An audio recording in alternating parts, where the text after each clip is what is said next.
time for the Joan Quinn Profiles. As an editor for Andy Warhol's Interview, the Los Angeles Herald-Examiner, LA Style, and Detour magazines, Joan covered the social set, the Hollywood hotshots, the international art scene, the mysteries of food, the excitement of travel, and the fabulous world of fashion. Joan continues to find creative people on the cutting edge who make things happen. Here's Joan Agajanian Quinn. Hi, I'm Joan Quinn, and welcome to the Joan Quinn Profiles. Waiting to be profiled are author Paul Pumpian and sculptor Jon Krawczyk. Jon did all of the sculptures that are on the set today, and they're really beautiful. Author Paul Pumpian has had an interesting writing career since his days at the University of North Carolina. He's written sitcoms, press releases for the Sunset Strip clubs in the old days, TV specials for Bob Hope, Lucy Ball, Milton Berle, and many other people, comedy material for the Friars Club roasts, which are really funny. And he's been a script doctor for Sugar Babies on Broadway. 23 years he contributed to the Blondie comic strip, which I think is really interesting. We'll talk about that. Paul has written so many things. We'll go through the list. Has writing gotten any easier in 23 years? Well, with computers, absolutely. Oh, it has gotten easier. Oh, sure. You move whole paragraphs around, delete things. It's wonderful. It's no sense living in the electronic age if you don't take advantage of it. And did you start right away, as soon as computers came out? Not right away. I'm a little bit old-fashioned. But when I finally got to it, now you can't take me away. I mean, I love them. I know there's a real easiness about it, yes. To say when you're writing. I remember just writing everything. A lot of authors still, though, write longhand on a yellow pad. No, not me anymore. No more, huh? Did you start doing that in the beginning? Oh, sure, at the beginning. Actually, this book that we're going to talk about, what I used to do is I used to run it off on the computer, run off copies, and then take it up to my little favorite fishing place up in Kernville. And I'd fish during the daytime and work on my book at night. But the computer got it started, so I had those pages, to work with. And then you would work without rewrite. A computer up at the river. Up at the river, yeah. Just work there with editing, a lot of editing. You worked. We're going to go through your career just a little bit till we get to Compadres, which is the cowboy story that you wrote. You worked at the Flamingo as a PR director. What do you do for a hotel like that, Las Vegas hot hotel? Well, this was when I was there, it was 1960-61, and there were 8 hotels on the Strip. There was the best, wasn't it? The Strip was cactus and lizards, the whole Strip there. But when I first went to work there, I wanted to do something to start off, with a big splash, to show how good I was at publicity. Now, what to do? I was walking around the hotel, and I see at the dress shop, there was a big papier-mâché rose. Got the idea. So I got one of our showgirls, got her dressed in a bikini, took her out to the pool where the Flamingo sign was, holding the rose, the last rose of 1960. Sent it to the wire services. All over the world, we got tear sheets back. Yeah. But those were kind of like really creative times. If you did something like that today, probably no one would care, would they? Probably not. Well, we know about press releases for clubs. Yeah. I mean, because it's people coming and going. Is that what you were doing on the Strip? Pretty much. We'd invite the reviewers to come in, and we'd comp them, of course, and talk like. We had Bill Dana come in. Remember who was Jose Jimenez? Of course. So the owner of the club said to me, geez, we're not getting a lot of response here, so I have to have something to sort of perk up this thing a little bit. So I went to the phone book and I started calling people named Jose Jimenez. Oh, what a great idea. And I had one whole table of guys named Jose. I didn't tell Dana. And they got my name, Jose Jimenez, and each guy stood up in turn and said my name. And the place fell apart. And in Variety, the next day it said, old-time press agentry returned to the Sunset Strip last night, and I loved it. Because that is true, isn't it? I mean, it's like really thinking of something and getting it done. What about sitcoms? Sitcom. I didn't do much in the way of sitcoms. Mostly I did variety. Oh, that's like little pieces of sketches and songs and things. I did Tony Orlando for a season. I did Donnie and Marie Osmond for 2 seasons. So you just wrote those the sketches not small, but the sketches for them, yeah. And like the Donnie and Marie were able to get some pretty good guests. And I still remember my favorite of all was we had Paul Lynde and Betty White were there. They came up to Utah to... Is that where they did the show? Well, the first year we did it at KTLA, Channel 5. The second year we had to move to Utah. So we did a sketch for Betty White and Paul Lynde where they were aerialists, trapeze artists, and having a marital spat. Up on the platform, and they're snapping at each other, and it just played so well. So you came up with the idea, and then you write the script, and do they change it very much, or do they stick? It goes pretty much the way it's written. Well, then we get to Broadway. What does a script doctor do? Well, what happened was... Sugar Babies was what? Mickey Rooney and Ann Miller. And Ann Miller. Right. What happened was they took the show to start it in San Francisco. A fellow named Ralph Allen was with the University of Tennessee. He was a drama professor there, and he had the idea of doing this show. So he got a producer on Broadway, Harry Rigby, and they took it to San Francisco for break-in, and they realized the material needed a little punching up. Well, Ralph couldn't do that himself, so they started bringing in Hollywood writers to punch it up, and he was responsible for hiring, and he was very, very demanding. He would say to these guys, "Have you ever seen a real burlesque show?" And most of them would say no. Interview over. So they flew me and my partner up. It was, on a Saturday night, we saw the show, and Sunday morning we're up in the suite waiting for Ralph to come in. And he walked in, he was shaking his head no already because he had rejected so many people before.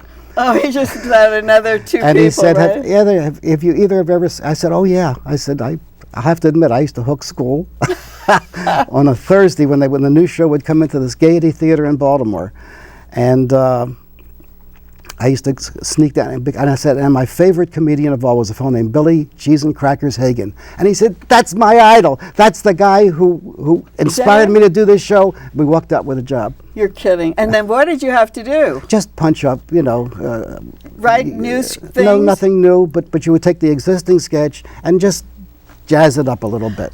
Talking about Baltimore, I remember when Ann Miller was in this, and Divine was from Baltimore, and he went backstage to see Ann Miller because Ann used to live across the street from me. So he had an entree into Ann Miller. And the thing that he loved the most when he went backstage was that she had a whole row of wigs. Oh yeah. He thought it was so fabulous. Well, one day she was dancing in the show, and I was standing in the back of the theater with the choreographer, and I said to him, "How much has she lost since the big movie days?" He said, "Very little." She's great. She was still great then. So then you spent 23 years doing a Blondie comic strip. I can't believe it. I brought 2 with me. They're very small, but I'm going to hold them up and see if maybe the camera can pan in on it. That's the way I would send it out. But how would you get it? Would you get the strip? Oh no, I would. You'd write this I would write below? that and then send that out. And what is it? How many lines? 5 lines? 4. 4 lines. 4 lines. We call them panels. Those are 4 panels to go with these. Right. Well, that's what you see on the writing is what's in the bubbles above. Right. But how balloons. Do they tell balloons? Balloons. Do they tell you what to write? Oh no, that's what they hire me for. I would come up with. Do you follow? Do you have a continuation? There's certain things that we had. There was the work, the fact that he can't get up in the morning. There was the mailman that he crashed into. There was the mean boss. Those were all the categories. This one you can read. I don't have my glasses, so I can't read them. Well, in the kitchen, Blondie's at the stove, and he approaches holding a paper. He said, "Someone shoved this circular under our door." Blondie says, "What's it for?" Dagwood says, "Slim and Rudy's OK Medical Center." when you hear about the parts and labor, she says, no thanks, I've She heard doesn't enough. because she doesn't want to get slim. So that's what you did. And this is another one. He goes into the diner and he wants to have mac and cheese. Right. And he says, it's not like I remember as a child. And he says, well, will this help? And then what does he say? Did you do your homework? Young man. Well, And all of a sudden, then it tasted like the old days. That's exactly right. Let's get to this compadres. Okay. I've been in the horse business or the horse field for 40 years. Appaloosas. These are Appaloosas that you breed and we breed and show, and I did a lot of showing and running around with Appaloosa people. And I've always had a love of the American West, and I got into the cutting, especially, which was where you work with cattle. Oh, right. And for a kid from Baltimore, it was a huge kick for me. So anyhow, I saw one day in an antique shop, I saw a thing that said that Pancho Villa was looking for railroaders, dynamiters, and machine gunners for his army. And I thought, I took the thing home, and as I studied it, I said, well, what would happen if two American cowboys down on their luck in Juarez, and they read the sign, and they'll do anything for money, so they join his army. that was your inspiration, That was the poster. Right. And then I heard a radio interview. Clint Eastwood said he would love to do a movie with Burt Reynolds. And I said, gee, they would be the perfect two guys. So I patterned the thing after one guy was very athletic, and he was very good for manipulating money, and the other guy was a world-class lover. So Eastwood would have been that, and Burt Reynolds would have been the So you wrote them with that. You With wrote it with those them two guys in mind. mind. Are there any factual? Oh, the whole book is. I would come home from the library sometimes 3 and 4 books at a time, and just lots and lots and lots of research. So you did research it, and you just put your characters into those roles. I've got my characters working along with real historical people. And are there Appaloosas in it? One. Oh, But I had to make sure I got at least him in there. Well, we have to see compadres on the screen. Will it get there? I hope so. I hope so, because I tried to get Bert even later on when I had a chance to work with him, but by then it was too late. Well, we'll get it on. Okay. Thanks for coming, Paul. My pleasure. And we'll be right back with artist Jon Krawczyk.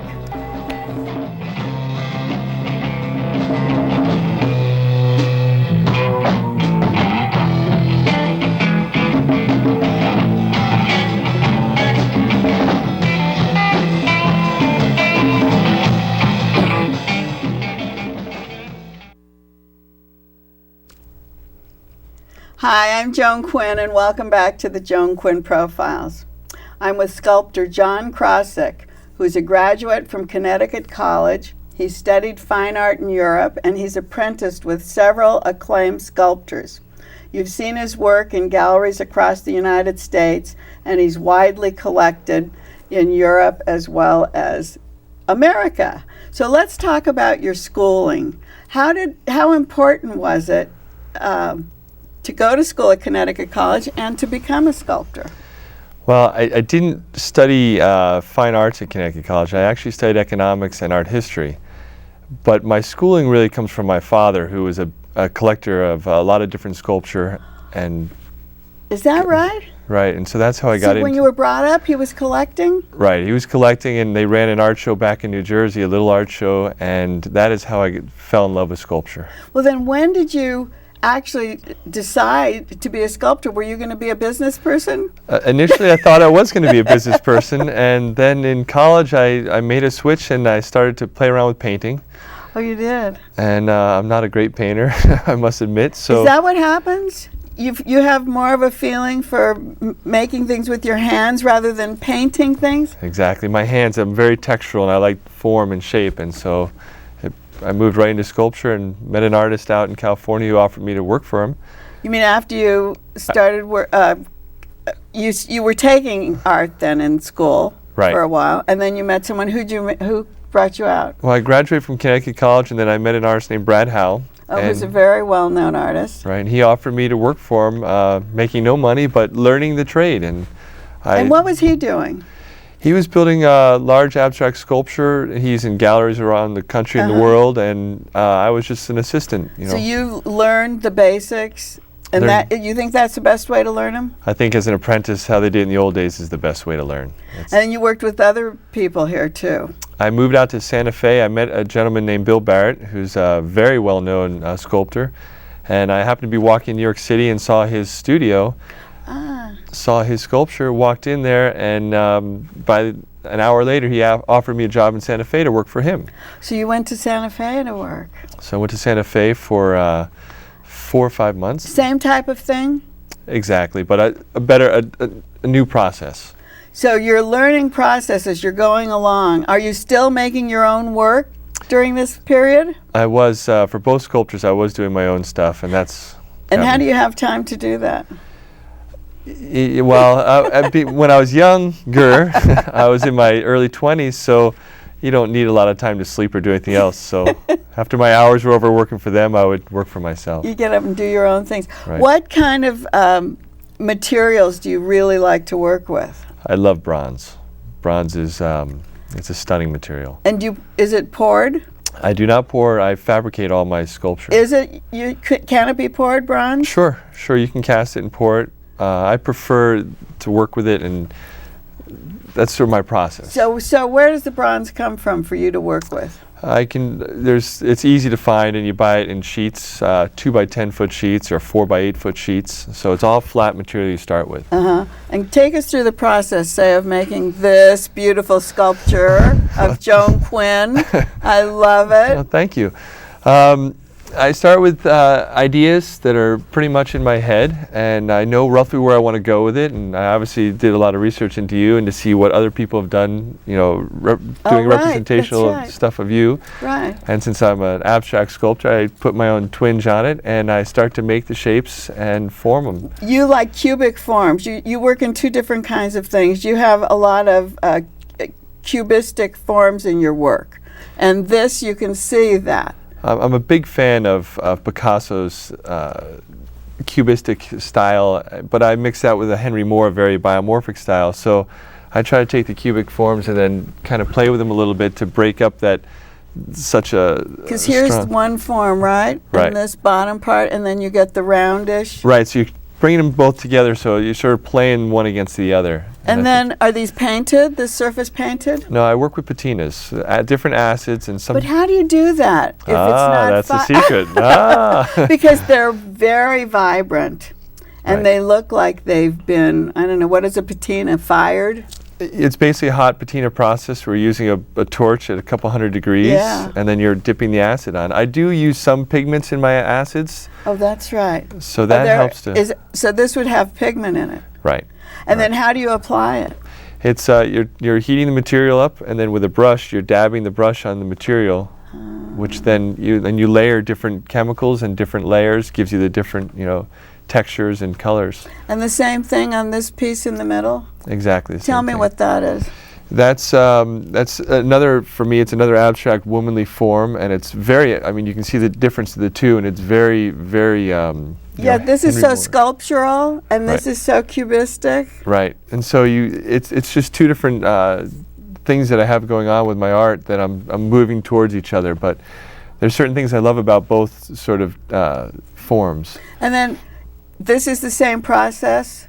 Exactly the same process. Painted on or torched on? Right, patina, torched on, you could say. So do you use both hands? How do you do it? Exactly. You have a big torch in one hand and then a brush in the other, and you're dipping into acid and hitting it on with a big heat. And you have to know, it's not overly technical, but it's, there's a process to learn. And you were an intern, and you were probably doing this with these other sculptors. Do you have someone doing this with you? No, I do this myself at my shop. I do have other gentlemen that come and help me from time to time doing the fabrication parts. Is that difficult? It's a lot of work when you're doing big pieces. I see. So someone can do that. Tell us about this. This is a mixture. Right. This is sort of like I'm sort of moving both of them in together, and the two different styles, and I'm just playing and seeing what works. And this is one of my favorites right now. It's beautiful. It's smaller pieces. Yeah, this was a commission for somebody, and they wanted actually bigger. They commissioned me to do it this size, and then when they saw it, they said, no, we want triple the size. So I'm in the process of enlarging it. So do you use a computer to enlarge it? No. So how do you do it? You use just my hands. So instead of starting your career in Santa Fe or New York. Why did you come to Southern California? They said go west, young man, so I went west. You went as far as you could Yep. go. But you work in Malibu. And Yep. did you go there because you have more space, or? I grew up. You're not with the other artists, say the Venice artists or the downtown artists or Santa Monica, the artists there. You're pretty isolated. There are a lot of artists in Malibu, but you're pretty isolated. And I needed to get away from people, not from people per se, but I like to be out in the mountains and the great views and it's freedom out there. I'm free to dream in a way, and that's what I do. I'm dreaming every day and playing. Is there color inspiration out there? There's every inspiration out there. There's the different seasons brings you the different colors, the flowers that come through, and it's very. I mean, you've been to my studio a few weeks ago, and it's a magical place to me. Because you see the color of the ocean, you see the color of the trees, the earth. I was looking at all of that, but not realizing how much it was influencing you. Yeah, I'm very influenced by the natural colors and the natural shapes around me. I mean, that's what I'm trying to do in these, is bring in, shapes that you see in trees or in rocks. And One of the things that you had in your studio was some sculpture of shells and different things like that. What was that? It's I was in Hawaii a few years ago with my kids and my wife, and we were walking the beach and found these beautiful shells, and I thought, wouldn't it be interesting to cast those into bronze? So I have a whole, I think I've done 60 or 70 shapes of palm fronds and gourds and just these beautiful big shapes. Palm fronds on your dining room table. How do you do it? That I actually sent out to a foundry and they cast it for me. So I come up with the models and the molds, and then I send out that process because I'm not a foundry. Do you use the actual palm frond? The palm frond, and then we mold that. So you take a mold and then you use the lost wax process. Oh, you do? Right. That's what they do. That's what they do for me, correct. I see, but you don't do that at all. No, I'm not. I don't. It's very expensive and difficult. Totally different thing. Totally different This thing. bronze work. And also while I was out there, you were doing a huge, 20 feet sculpture, bigger than that? It's 24 feet tall. 24 feet. And it's for the New Jersey Devils Stadium back in Newark, New Jersey. And what material was that? That's out of stainless steel. Because that was totally different than what you're working in. Very different, and it's a very different idea, and I can't even tell you where I got the idea from, but it's Tell us about exciting. how you got the commission. I thought that was great, because as a kid you used to go there. My father again comes into play because he and I are big hockey fans, and he took me to Devils games, and so growing up, big fan. I heard they were doing a stadium. I'm a sculptor. I said they've got to have something major there, and I'd like to be the one who builds it. Oh, you And thought so- of it yourself? So yeah, and so I went there and proposed. I knew somebody who knew the owners. Gave them a phone call, Wow. and over 6 months, kept proposing different things, and finally they agreed. And so is it up yet? It's still in my studio. I ship August 30th.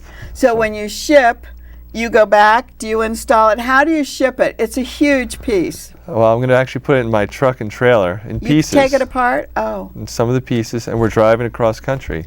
So you'll take, and then you get there, and then how do you put it together? I have a big crane that'll come and set the major piece up, and then we put, almost like if you took an arm off here and an arm off there, and then put everything back together and re-weld it and clean it up. Do you have to weld it? That's what I Yep. meant. So you take your torch. I've got to bring all my equipment back there, and another gentleman to help me. So How long do you think it'll take to put it back together again? I think maybe 3 or 4 days. Oh, it does. So that's, and it's stainless steel. So is it different than working with bronze? Very different, much more difficult. It's harder it to get softer? the shapes. It's a lot harder. It's a lot harder Harder material. material. So it doesn't bend and move as well as the bronze does. The bronze is very malleable. Well, what do you prefer, large pieces or small pieces? I prefer large pieces. Now let's look at a couple of large pieces in here. And you can tell us about them.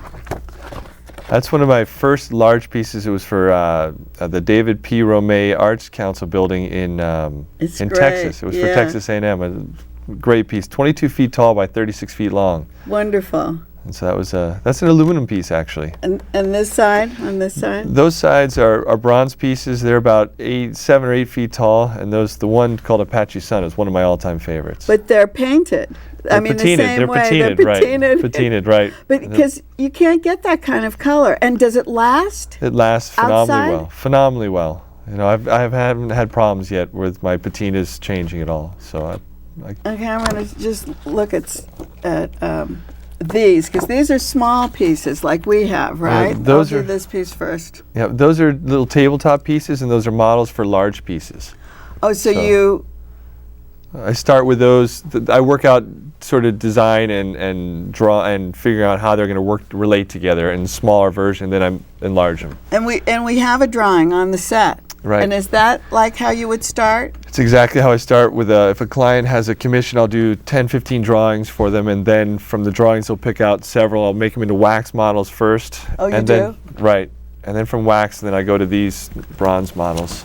Well, what are we going to see next? Do you like commissions? I love commissions. I just got a phone call, and I'm going to be replacing the Twin Towers came down. There was an I-beam structure that looks like a cross. Yes, I know that. That's at St. Peter's Cathedral in New York City, and I'm building a 14-foot cross to replace that. You are? Have you designed it? I saw some crosses in here. I have designed it. I haven't. We haven't finalized the exact. Where were those model. crosses? Right about a little bit further in the back. Right Oh, there. there. Oh, let me show these. Are they going to be like these? It'll be very similar. Very similar. So, I'm very excited about that. These look like they're twisted. I'm trying to bring the body of Christ into the cross. I'm not a Oh, huge. that's interesting. I'm not a huge religious. I mean, I'm Christian, but I'm not professing my religion anyway. I just think they're beautiful icons for society to look at, and I think it's. I'm trying to put the body of Christ actually in the crosses. So how large are these crosses? The one is 14 feet, and the other is about 9 feet. Oh, so they're So pretty big. they're Have they large gone pieces. into churches? The one is at a Catholic high school in New Jersey for their auditorium, and the one on the left is at a church in Palm Springs or Palm Desert. Oh, it is. There are. Can we get a picture of the? Oh, great. There. Great. So- We just saw it. Thank you so much. Thank you. I appreciate the What time. what a great story. And we'll look for your things. I love the crosses. Thank you. Thank you very much. And keep writing J.A. Quinn email, jaquinn1@aol.com and 777 South Figueroa, 44th floor. We'll see you next time.